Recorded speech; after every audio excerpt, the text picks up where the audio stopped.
सब पूरा संसार विरुद्ध में हो जाए यदि धर्म और सत्य से है। कोई किसी का भय नहीं, किसी की। अब तुम कभी मत आओ, तुम्हें निमंत्रण दिया क्या, तुम्हें फोन किया, कभी मत आओ। मेरा भरण पोषण विश्वम्भर भगवान से होता है। धर्म से चलेंगे, धर्म से बोलेंगे। अगर एक सुनने वाला है तो एक काफी है, 1 करोड़ की जरूरत नहीं। अगर एक धर्म से चल जाए और एक सुनने के लिए बैठ जाए और वो धर्म का पालन करने वाला हो, एक ही काफी है। वो एक ही पूरे भारत को हिला देगा अगर अपने धर्म से चला जाए तो क्या होता है, हम लोगों में स्वयं तो ज्ञान आता नहीं, स्वयं भक्ति आती नहीं, स्वयं आचरण शुद्ध नहीं, और हम चल देते हैं दूसरों को उपदेश देने, तो हमारी भक्ति में ही धोखा हो जाता है। हम खुद विक्षिप्त हो जाते हैं। भगवान का यश गाने वाला भगवान का भरोसा नहीं रख रहा, दूसरों को भरोसा दिलाने वाला खुद उसको भगवान का भरोसा नहीं है। वैराग्य का उपदेश करने वाला खुद वैरागी नहीं है, रुपये का रागी है। भोगों का त्याग सिखाने वाला खुद भोगी है। ये क्या चरित्र है, ये क्या है, उपहास का क्षेत्र है कि नहीं? तो हमें लगता है पहले जो हमने संतों से सुना है, शास्त्रों में पढ़ा है, पहले अपने पर उसको अनुभव में लाएं, और फिर यदि हम समाज में उतरे तो मंगल हो जाएगा। चाहे घर हो, चाहे पड़ोस हो, चाहे देश हो, चाहे विदेश हो। पहले अपने को मजबूत करना चाहिए। यहाँ होता क्या, 4 बातें सुन ली, दूसरों को साझा करने लगे, सुनाने लगे। अब उसकी अनुभव तो है नहीं, अनुभूति है नहीं, तो जैसे हमने कुछ खाया, अगर पचाया नहीं तो हमारा बल नहीं बढ़ेगा, और उल्टी कर दिया तो और बेकार हो गया। तो ऐसे ही हमने संतों से सुना या शास्त्रों से पढ़ा, उल्टी कर दिया, ना पचाया और ना अनुभव किया, तो वो दूसरे पे रंग नहीं लाएगा। आप हमारी बात समझ पा रहे हो?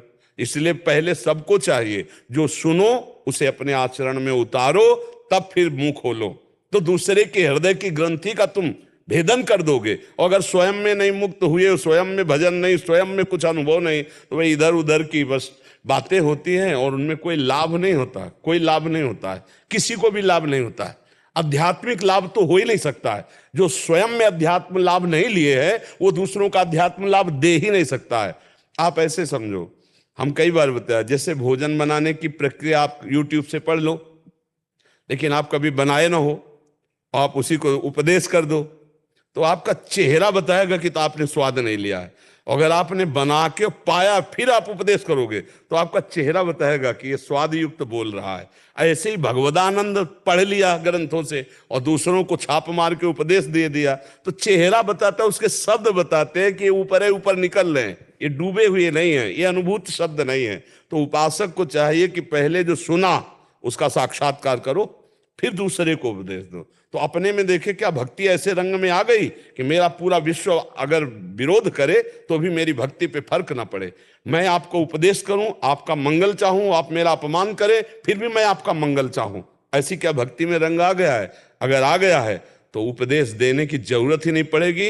आपके दर्शन से, आपके स्पर्श से, आपके संकल्प से परिवर्तन होना शुरू हो जाएगा, क्योंकि आप उसी परिवार में रह रहे हैं, उसी घर में रहे। पहले अपने को भजनानंदी बनाओ, अपने को निर्विकार बनाओ, अपने को भगवान के प्रेम रंग में रंगो। ये आध्यात्म उन महापुरुषों का है जिन्होंने, नरसिंह मेहता जी, काछ वाच मन निश्चल राखे, धन धन जननी तेरी दे। जो वाणी का पक्का, वही मन में चल रहा, जो वाणी में है और वही आचरण में है। जो सधोई भाषा में कहते हैं लंगोटी का पक्का, मन का पक्का, वाणी का पक्का, वो ये अध्यात्म को जानता है। जो कंचन कामनी कीर्ति इन पर विजय प्राप्त करता है, वो अध्यात्म को जानता है, और जो जानता है वही जना पाता है बिना अनुभव। इसीलिए तो कहते वाणी निकलते ही पता चल जाता है कि ये केवल ये बौद्धिक स्तर, और बौद्धिक स्तर भी इतना प्रवीण नहीं है कि कम से कम क्या हम बोल रहे हैं और लाखों लोग सुन रहे हैं और सब तालियां बजा रहे हैं। आजकल पता नहीं कौन सा ये रिवाज चल गया है कि जहां सत्संग हुआ, मतलब तुम्हारे सत्संग का मजाक उड़ाया जा रहा है, नहीं उड़ाया जा रहा है। अगर सत्संग है तो गंभीर हो जाया जाता है। सत्संग सुनने के बाद एकाग्रता, उदासीनता बढ़ती है। ये ताली बजाने की क्या जरूरत है? सत्संग में भगवत महापुरुषों के बीच में जब चर्चा, ये नहीं ताली कैसे बजा? कोई नेता का भाषण हो रहा है क्या? नेता का भाषण में बजाओ, अब वो साधु बोल रहा है अपना अनुभव, आप तालियां बजा रहे हो, मतलब क्या मतलब? तालियां नहीं बजाओ, उदास हो जाओ कि ये जो कह रहे हो मेरे जीवन में नहीं, कब आएगा? मैं अपनी कामनाओं को कब समेट पाऊंगा? मैं अपनी गलतियों को कब? उसमें ताली बजाने का विषय आता है। तो इसलिए उपदेश देना, दूसरों को भक्त बनाने की चेष्टा करना तब करे जब पहले स्वयं खा ले, तब दूसरों को चखाने की कोशिश करे। ये ऐसा मार्ग है।